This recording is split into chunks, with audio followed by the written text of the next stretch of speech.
Early మార్నింగే 5:15కి ఒంగోలు నుంచి బయలుదేరాను చెన్నైకి. సో వెళ్ళే దారిలో సన్‌రైజ్ వ్యూ పాయింట్ ఒకటి కనిపించింది. సో బాగుందని చెప్పి కొంతసేపు అక్కడ టైం స్పెండ్ చేశాను. అండ్ ఈ ట్రావెలింగ్ చేసే టైంలో ఏంటంటే చాలా యాక్సిడెంట్స్ చూశాను. రోడ్డు పైన ఆల్మోస్ట్ 4, 5 కనిపించినాయి నాకు. సో రైడ్ చేసేటప్పుడు ఖచ్చితంగా సీట్ బెల్ట్ అనేది పెట్టుకోండి. సో అనుకోకుండా ఏదైనా జరిగినప్పుడు ఏంటంటే ఇంపాక్ట్ అనేది తగ్గిస్తానమాట. ఫైనల్గా ఆంధ్ర చెన్నై బార్డర్కి అయితే రీచ్ అయ్యాను. ఇది మోడర్న్ చెక్ పోస్ట్ అనమాట. లారీ మీద పెద్దగా కనిపిస్తున్నాయి కదా, ఈ విండ్ టర్బైన్ బ్లేడ్స్ అనమాట. సో మనం హిల్ ఏరియాకి వెళ్ళినప్పుడు పెద్ద పెద్ద ఫ్యాన్లు కనిపిస్తాయి కదా, వాటి రెక్కలు అనమాట. సో 5 to 7 crores ఉంటే కనుక ఇది కూడా మంచి బిజినెస్సే.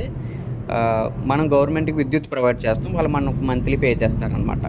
అండ్ చెన్నై గురించి చెప్పుకుంటే ఇది ఇండస్ట్రియల్ పరంగాను ఐటీ పరంగాను బాగా రాణిస్తుంది. సో పక్కనే సీపోర్ట్ కూడా ఉంది కదా.